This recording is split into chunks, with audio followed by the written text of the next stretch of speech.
بنگال والوں اگر برا نہیں مانے تو ایک بات عرض کروں ہاتھ جوڑ کے، مسجدوں کے 2-2 کروڑ کے مینار بنانے کی بجائے کوشش کرو کہ وہ 2-2 کروڑ غریبوں پہ خرچ کرو اور ان کو مضبوط کرو۔ اگر ہماری قوم 10 سال میں مضبوط ہو گئی تو 2 نہیں بلکہ 10 کروڑ کے مینار ہم بنا سکیں گے۔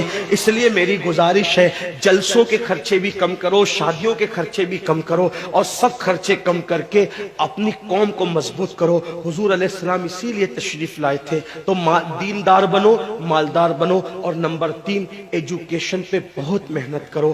کوئی بھی جاہل نہ رہے، کوئی بھی ان پڑھ نہ رہے، خوب پڑھاؤ اپنے بچوں کو۔ 10ویں 12ویں تک کبھی مت رکنا، بلکہ اپنے بچوں کو IAS بناؤ، IPS بناؤ، ڈاکٹر بناؤ، انجینئر بناؤ۔ ڈاکٹر بھی BUMS والا مت بناؤ بلکہ MD اور اعلیٰ سے اعلیٰ ڈگری دلاؤ۔ اب آپ کہیں گے مولانا پیسے نہیں ہے، میں آپ سے کہتا ہوں ہر سال عید پہ نیا کپڑا نہ بنانا پڑے نہ بناؤ، دھلے ہوئے کپڑوں پہ عید کر لو، لیکن اپنے بچوں کی تعلیم پہ خرچہ کرو۔ اسی طریقے سے کسی اور جگہ پر پیسے لگانے کی بجائے 10 سال اگر ان 3 نکات پر آپ نے محنت کر دی، دیندار بنو، مالدار بنو اور ایجوکیشن کو عام کرو، ہر بندے کو پڑھا لکھا بناؤ۔ آپ کہیں گے مولانا نوکری نہیں ملتی، میں کہتا ہوں ہم نوکری کے لیے نہیں پڑھتے، ہم اچھا انسان بننے کے لیے پڑھتے ہیں۔ اس لیے کہ پڑھے لکھے کی تجارت میں ان پڑھ کی تجارت میں فرق ہے، پڑھے لکھے کی گفتگو میں ان پڑھ کی گفتگو میں فرق ہے، پڑھے لکھے کے اٹھنے بیٹھنے میں ان پڑھ کے اٹھنے بیٹھنے میں فرق ہے۔ دیکھو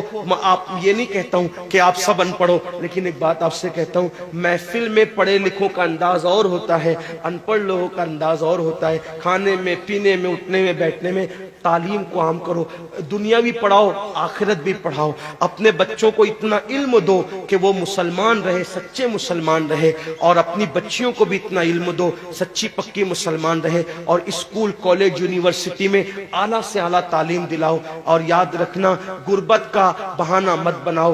بیٹیا کی شادی ہوتی ہے تو لاکھوں روپے کہاں سے آتے ہیں، اور آپ سے کہتا ہوں 8 گھنٹے محنت کرنے کی بجائے 16 گھنٹے محنت کرو، محنت میں پیچھے مت ہٹو، اپنے بچوں کو پڑھاؤ۔ صرف 10-12 سال ہندوستان کے تمام مسلمان محنت کر کے اپنے بچوں پہ محنت کر لیں، کوشش کر لیں، کاوش کر لیں، تو دیکھنا نقشہ بدل جائے گا۔ یہ بھی آپ سے کہتا ہوں، ایک بات کہتا ہوں، منع نہیں کر رہا ہوں، اگر مجھ سے غلطی ہو تو میرے علماء اصلاح کریں گے، آپ میری ذات کو دیکھ کے قبول نہیں کرنا۔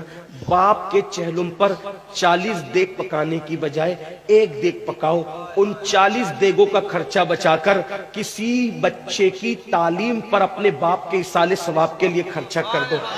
پیر صاحب کے مزار پر 1 لاکھ کی چادر لا کے ڈالنے کی بجائے 100 روپے کی چادر ڈال دو، باقی کے پیسے بچا کر غریبوں کی تعلیم پہ خرچہ کر دو۔ پیر صاحب کے ایصال ثواب کے لیے وہ اس 1 لاکھ کی چادر سے جتنا خوش ہوں گے وہ 100 روپے کی چادر سے بھی اس سے زیادہ خوش ہوں گے، کیونکہ آپ نے کسی کو اٹھا دیا، کسی کو آپ نے ترقی پہ لے گئے۔ ایک بات کہتا ہوں، میرا پیر جنتی ہے تو میرے پیر کو میری 1 لاکھ کی چادر سے کیا غرض، اس کو تو جنت میں اس سے بہتر لباس مل چکا ہے، اس کو تو 1 لاکھ کا اس سے بہتر لباس مل چکا ہے۔ تو یہ باتیں تلخ لگے معاف کرنا، لیکن آپ سے ایک بات کہتا ہوں، رسومات سے نکلو، حقیقتوں کی طرف آؤ، رسومات سے نکلو، سچائیوں کی طرف آؤ۔ ایک دوسرے کو گرانے کی کوشش مت کرو، ایک دوسرے کو اٹھانے کی کوشش کرو، آپس کے جھگڑے ختم کرو۔ تیرا سلسلہ بڑا، میرا سلسلہ بڑا، تیری برادری بڑی، میری برادری بڑی، تیرا پیر بڑا، میرا پیر بڑا۔